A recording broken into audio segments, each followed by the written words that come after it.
श्री महाप्रज्ञ गुरवे नमः।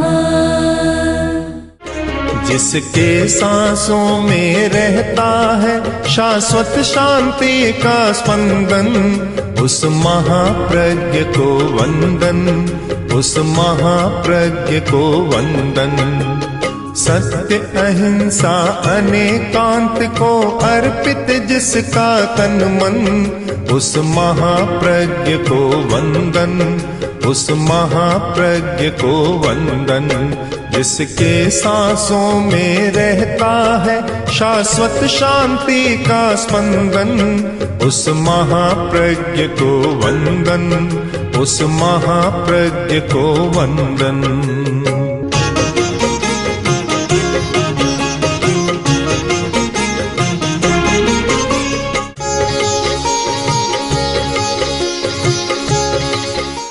अणुव्रत किसी का नहीं है, इसलिए सबका है। अगर एक संप्रदाय का ही अधिकार उस पर हो तो वह सबका नहीं हो सकता। सबका वही हो सकता है जो किसी का नहीं होता। और दुनिया में एक ही वस्तु है जो किसी की नहीं होती, वह धर्म, और तो सब अपना अपना होता है। एक धर्म ही ऐसा है जो किसी का नहीं होता, वह सबका लिए होता है। एक बार महाराज जनक ने एक ब्राह्मण को देश निकाला दिया, देश से निष्कासित कर दिया। ब्राह्मण बोला, अच्छा है, आपके आदेश को मैं शिरोधार्य करता हूँ, पर आप मुझे यह बताएं आपके देश की सीमा कहाँ तक सीमा है। यह प्रश्न ऐसा आया कि जनक स्वयं उलझ गए, सीमा नहीं बता सके जनक। पहले सोचा कि इतने भूखंड पर है, तो फिर ध्यान आया कि भूखंड मेरा कहाँ है, मैं साथ में लेकर आया नहीं, मैं जन्मा तब से पहले भी था और बाद में भी रहेगा, तो वह तो मेरा है नहीं, मेरी सीमा नहीं हो सकता। फिर सोचा कि मिथिला नगरी पर मेरा अधिकार है, वह मेरा है।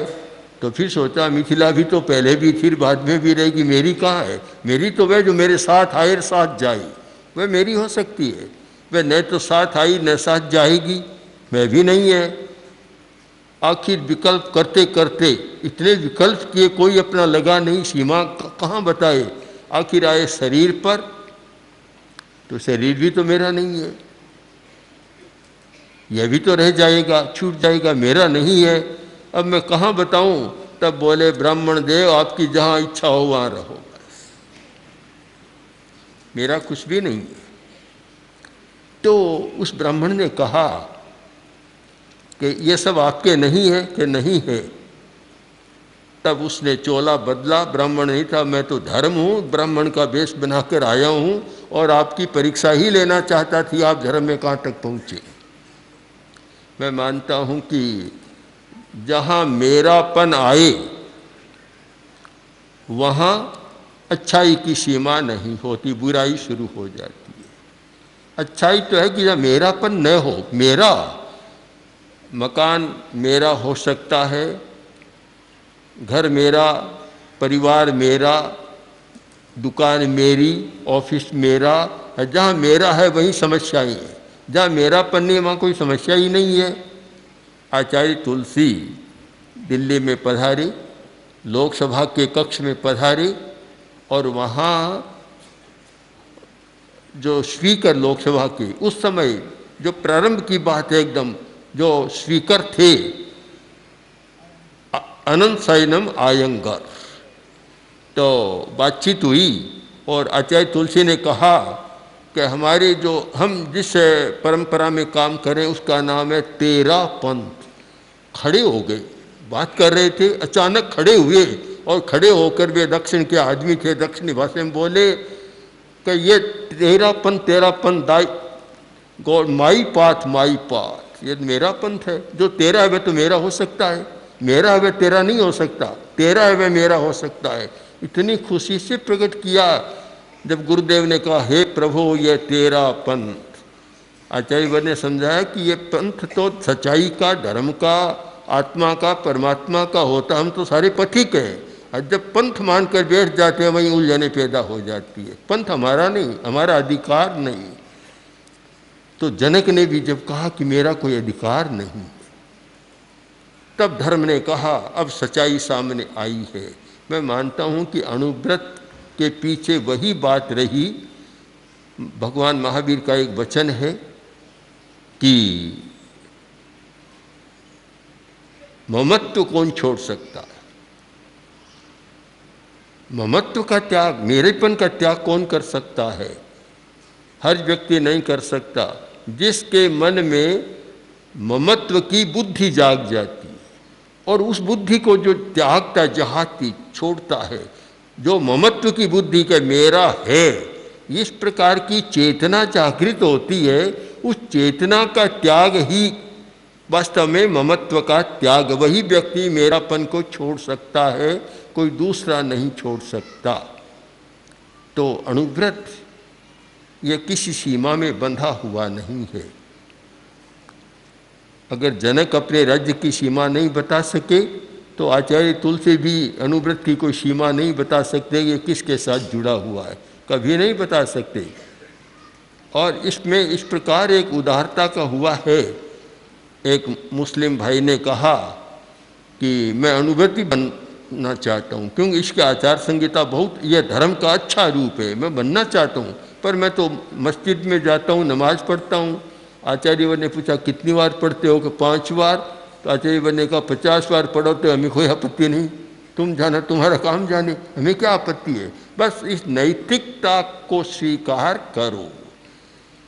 कलकत्ता उधर की बात है, एक भाई ने कहा कि मैं अणुव्रती तो बनना चाहता हूँ पर मैं आपको हाथ नहीं जोड़ूंगा, नमस्कार नहीं करूँगा। आचार्यवर ने कहा कि मैं जिस दिन मेरे मन में नमस्कार की भूख होगी तो मैं अणुव्रत का काम भी छोड़ दूँ। तुम करो या मत करो, मुझे कोई मतलब नहीं है। एक व्यापक दृष्टिकोण, उदार चेतना, शुद्ध धर्म, केवल शुद्ध धर्म, जहाँ और कोई बात इसके साथ जुड़ी हुई नहीं है, कोई विशेषण लगा हुआ नहीं है, केवल शुद्ध धर्म की बात जुड़ी हुई है।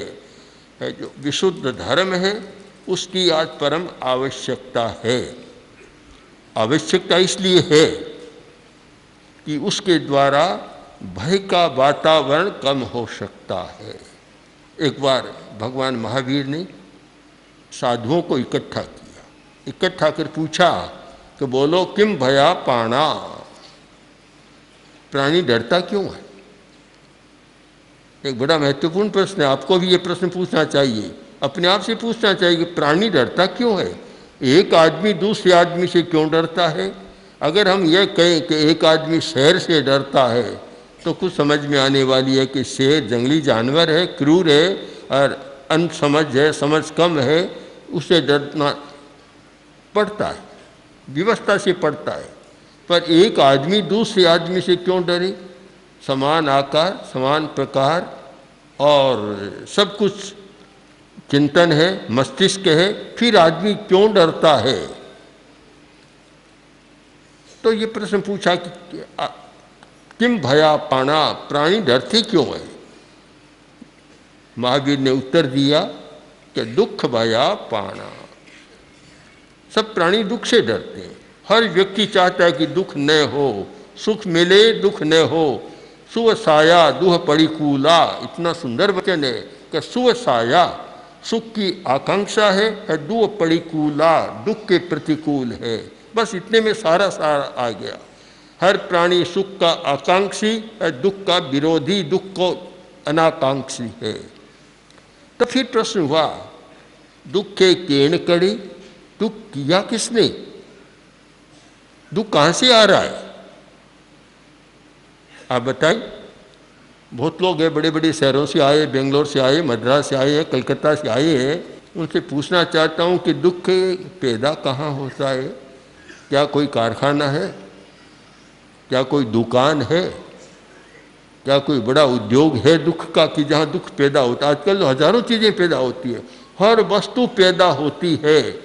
इतनी चीज़ें के साथ पुराने लोगों ने कभी कल्पना नहीं की कि खाने की भी इतनी चीज़ें बड़े बड़े उद्योगों में पैदा होती है। आज तो धड़ल्ले से हो रही है। कितने सारे होते हैं। पर मैं आपसे पूछना चाहता हूँ कि दुख का कोई कारखाना है कहीं, हो तो बताएं, हम ही देखें कैसे होता है। बहुत बार पूछा पर कोई कारखाना दुख का नहीं मिला।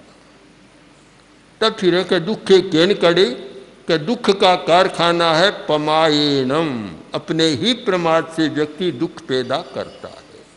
कोई कारखाना नहीं, कोई और कुछ नहीं, व्यवसाय नहीं, हर व्यक्ति अपने ही प्रमाद से दुख पैदा करता है। अब अपना प्रमाद भूले, आदमी भूल करता है। प्रमाद का एक अर्थ है विस्मृति, भूल। मनुष्य बहुत भूल करता है, सच्चाइयों को झुठलाता है। जब सच्चाई को झुठलाता है तब समस्या पैदा हो जाती है।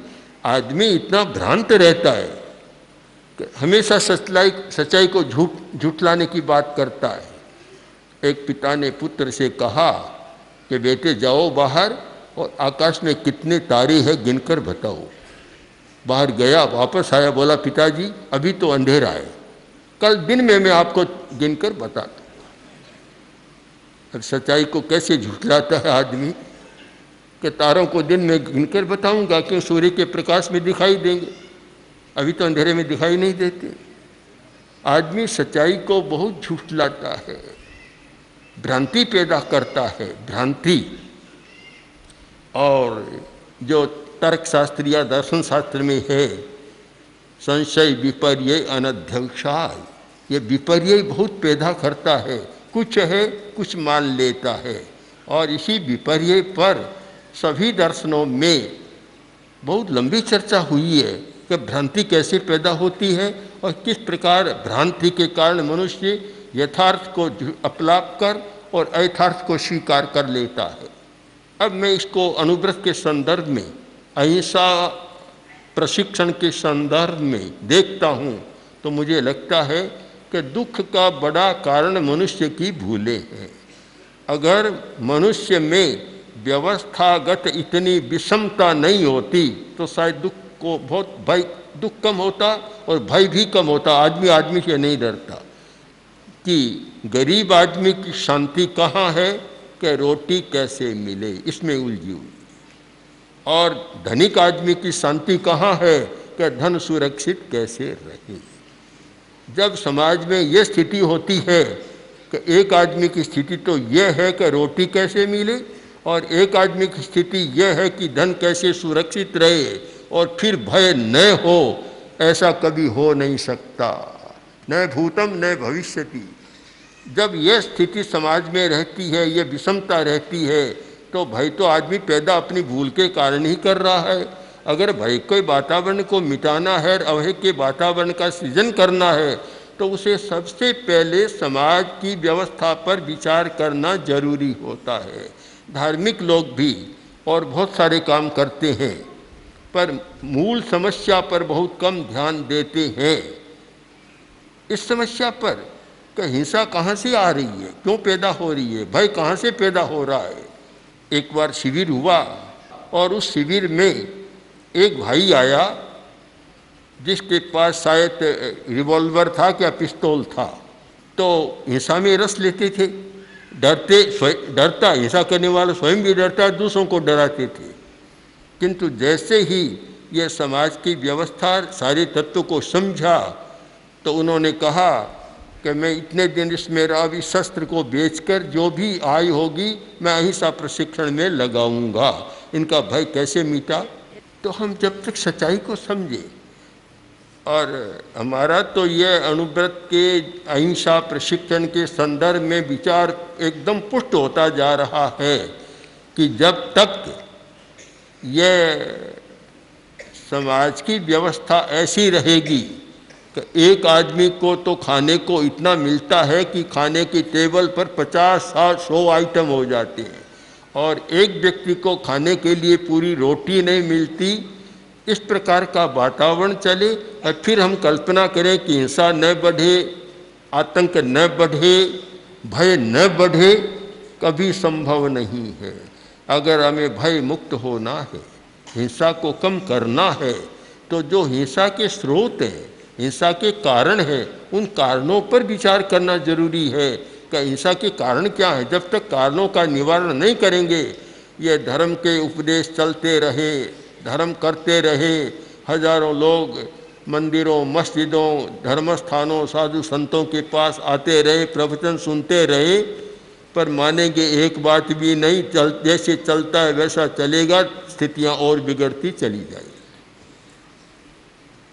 कोई समाधान नहीं लगता। हमें समाधान खोजना है तो सबसे पहले तो नैतिकता पर विचार करना होगा, नैतिक मूल्यों पर यानी अनुव्रत पर विचार करना होगा। स्थिति यह है, हमने बहुत सारे सरकारी अधिकारियों से सुना कि हम करते हैं, गरीबों के लिए करते हैं, पर गरीबों तक पहुंचता नहीं। बीच में खाने वाले बहुत है, बड़े बड़े लोग ऐसे मगरमच्छ बैठे हैं कि पता नहीं सबको निगल जाते हैं। एक बार आचार्य तुलसी जब दिल्ली में विराज रहे थे, उस समय प्रधानमंत्री राजीव गांधी दर्शन करने आए थे, बातचीत हो रही थी, तो आचार्यवर ने कहा, राजीव जी इतने देश में गरीबी है, ऐसी स्थितियां हैं, आप कभी उन पर ध्यान देते हैं? बोले महाराज करें क्या, ध्यान तो मैं देता हूँ, ध्यान देता हूँ, पर कठिनाई हमारी यह है, हम गरीब के लिए 1 रुपया देते हैं तो वहाँ उसके पास 15 पैसा पहुँचता है। पुरानी बात हो गई, आज तो कहना चाहिए 5 पैसा भी पहुँचता है या नहीं पहुँचता। अनैतिकता जहाँ है, नैतिकता नहीं है, वहाँ भय का वातावरण बना रहेगा, हम कभी अभय का वातावरण बना नहीं सकते। सबसे पहली आज जो राष्ट्र की जरूरत है वह है नैतिकता का विकास, दूसरे शब्दों में कहो अनुव्रत का विकास। एक ही बात है, अनुव्रत और नैतिकता पर्यायवाची शब्द है, एकार्थक है। अनुव्रत का मतलब नैतिक मूल्यों की आचार संहिता, और नैतिक मूल्यों की आचार संहिता का नाम अनुव्रत, कोई अंतर नहीं है। मैं मानता हूँ जो लोग इस क्षेत्र में काम कर रहे हैं, हमारे सैकड़ों कार्यकर्ता काम कर रहे हैं, कितना प्रशिक्षण देते हैं। आज सुबह सुबह पांडे जी ने बताना शुरू किया कि इस व्यक्ति ने 500 को प्रशिक्षण दे दिया, इसने 100 को दे दिया, 200 को दे दिया, हजारों की सूची मेरे सामने प्रस्तुत कर दी। तो ये जो बिहार झारखंड में हमारे कार्यकर्ता, अनुव्रत के कार्यकर्ता, अहिंसा प्रशिक्षण का, नैतिकता का जो काम कर रहे हैं, मैं मानता हूँ यह भय के वातावरण को कम करने का काम कर रही हैं, अभय के वातावरण के सृजन का काम कर रही हैं। और केवल हम अपनी बड़ी बड़ी बातें करें, दार्शनिक चर्चाओं में उलझे रहें और जीवन की मूल समस्याओं पर विचार न करें, कभी भय का वातावरण मिटेगा नहीं और बढ़ता चला जाएगा। शायद पुराने ज़माने में इतना भय नहीं था। हिंदुस्तान का एक युग स्वर्ण युग कहलाता है, मौर्य साम्राज्य का, गुप्त साम्राज्य का एक स्वर्ण युग था, स्वर्ण युग। और उसके बारे में जो विदेशी यात्रियों ने जो लिखा है इंडिका में, इतना बढ़िया उसका लिखा हुआ है। मेगास्थनीज आया, उसने लिखा कि हिंदुस्तान एक ऐसा देश है जहाँ ताला नहीं लगता, रात को ताला नहीं होता हुआ। कितने आप देखिए नैतिकता कि ताला नहीं लगता। आज कोई परीक्षा कर ले बेंगलोर में, मद्रास में या कलकत्ता, मुंबई में, कि एक दिन बाजार में ताला न लगे तो दूसरे दिन ताला लगाने की फिर जरूरत ही नहीं।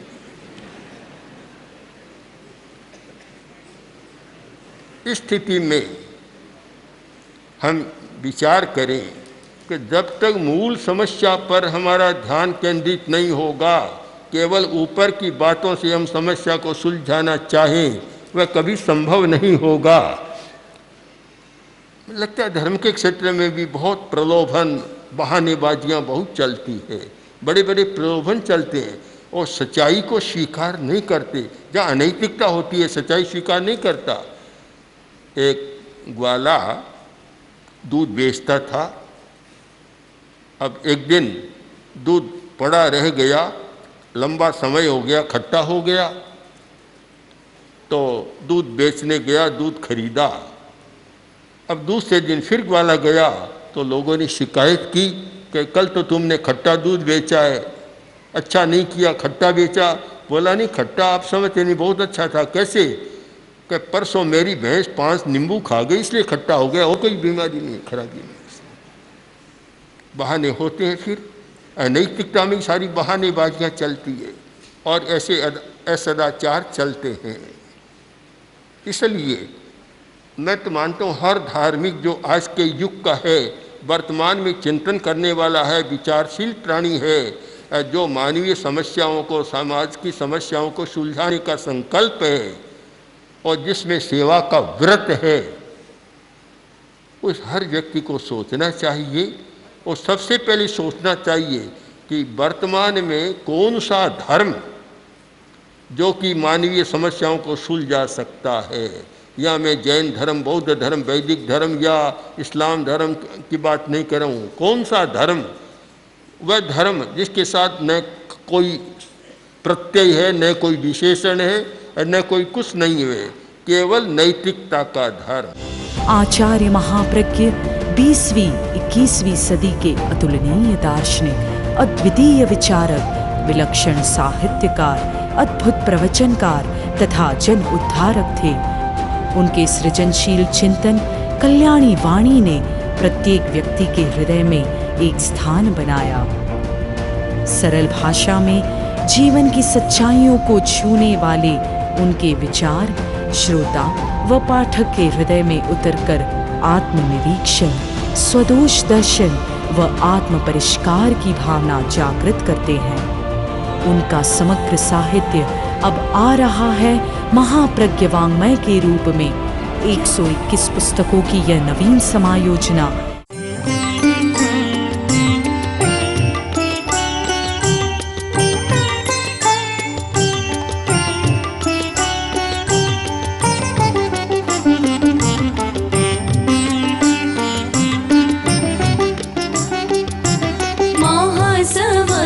महाप्रज्ञ गुरुवै अर्घ्य आस्था काय चढ़ाए, अमल ध्यानी विशद ज्ञानी, अमर है तेरी ऋचाए।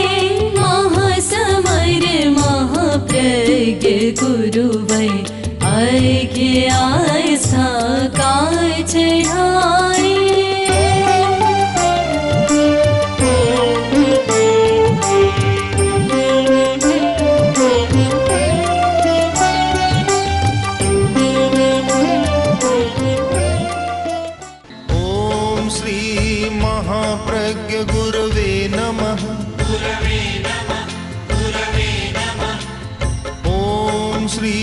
महाप्रज्ञ गुरवे नमः। ओम श्री महाप्रज्ञ गुरवे नमः। ओम श्री महाप्रज्ञ गुरवे